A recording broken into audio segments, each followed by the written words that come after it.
கர்த்தருக்குள் அன்பான தேவ பிள்ளைகளே, ஆண்டவரும் இரட்சகரும் ஆகிய இயேசுவின் நாமத்தில் உங்களுக்கு என் அன்பின் வாழ்த்துக்கள்.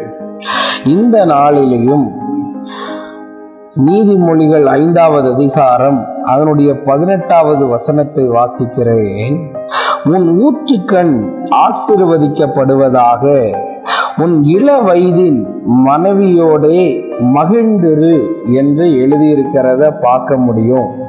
இன்னைக்கு மெசேஜோடைய தலைப்பு என்ன தெரியுமா? இளம் ஜோடிகள் என்று நான் பேச விரும்புகிறேன். வேத வசனம் என்ன சொல்லுது? தம்பி தங்கச்சி, உன் இள வயதின் மனைவியோடு மகிழ்ந்திரு என்று வேதத்தில் எழுதியிருக்கிறது. ஆனா இன்னைக்கு வேதனையோட சில காரியத்தை நான் சொல்லுகிறேன். கல்யாணமாகி 2 மாசத்துல டைவர்ஸுக்குன்னு சொல்லுகிறவன் இருக்கிறான். ஒரே மாசத்துல எனக்கு உன் கூட வாழ பிடிக்கலன்னு சொல்றவங்க இருக்கிறாங்க. இந்த லைஃப் எனக்கு செட் ஆகல, நான் உன்னை டைவர்ஸ் பண்ண போறேன்னு நிறைய பேர் சொல்றீங்க. நிறைய பேர் மியூச்சுவல் அண்டர்ஸ்டாண்டிங்ல பிரிஞ்சிடலான்னு சொல்றீங்க.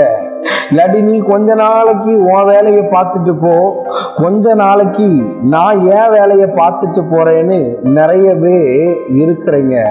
ஆனா நான் உங்களை பார்த்து கையெடுத்து கும்பிடுகிறேன். வேதம் சொல்லுகிறது, உன் இள வயதின் மனைவியோடும் உன் கணவனோடு நீ மகிழ்ந்துருன்னு பைபிள்ல சொல்லப்பட்டிருக்கு. ஆனா இன்னைக்கு நான் ஏன் உன்னை கல்யாணம் பண்ணினேன்னு தெரியல. நான் உன்னை போய் கல்யாணம் பண்ணினே, என் வாழ்க்கையில நிம்மதி போயிருச்சுன்னு சொல்றான்.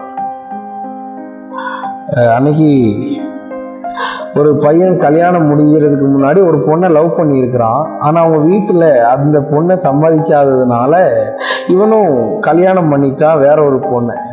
அந்த பொண்ணு இவனுக்கு மெசேஜ் பண்றது இதெல்லாம், பிரதர், நான் ஒரு சிலுவையிலிருந்து தொங்கி இன்னொரு சிலுவையில போய் மாட்டிக்கிட்டேன்னு நிறைய பேர் என்கிட்ட சொன்னதை பார்க்க முடியும். தேவ பிள்ளைகளே, கல்யாணத்துக்கு முன்னாடி நீ லவ் பண்ணது கல்யாணத்துக்கு அப்புறமும் தொடருகிறது என்றால் நீதான் விபச்சாரக்காரன், நீதான் விபச்சாரக்காரி. நான் ஃப்ரெண்டா பேசுறேன், அவன் ஞாபகம் வருது, இவன் ஞாபகம் வருதுன்னு சொன்னா கண்டிப்பா என்ன ஆகும் தெரியுமா?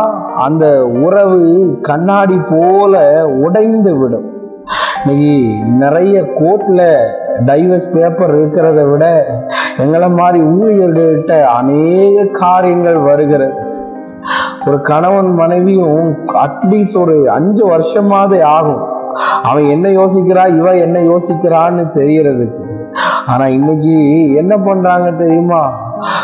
இள வயதின் மனைவியோட சந்தோஷமா இருக்க முடியல. வீட்டுக்கு வந்தாலே ஏண்டா நான் வீட்டுக்கு வந்தேன். கல்யாணம் முடிஞ்ச ஒவ்வொரு பேரும் என்ன சொல்றாங்க தெரியுமா? பேச்சுலரா வாழ்ந்தா நல்லா இருந்திருக்கும் அப்படின்னு. அப்ப ஏன் கல்யாணம் பண்ண நீ? பேச்சுலர் லைஃப் சொர்க்கம்னு நிறைய பேர் சொல்றாங்க. ஏன் கல்யாணம் பண்ண நீ?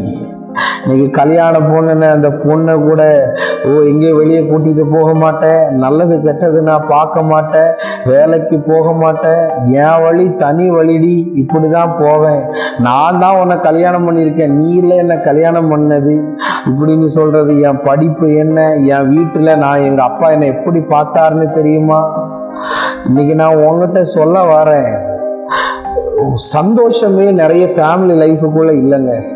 கல்யாணம் முடிஞ்சு அப்பா அம்மாட்ட கேட்டுப்பாரு, அவங்க இவ்வளோ நாள் வாழ்றாங்களே, அவங்க பிரச்சனை இல்லாமையா வாழ்ந்திருப்பாங்க?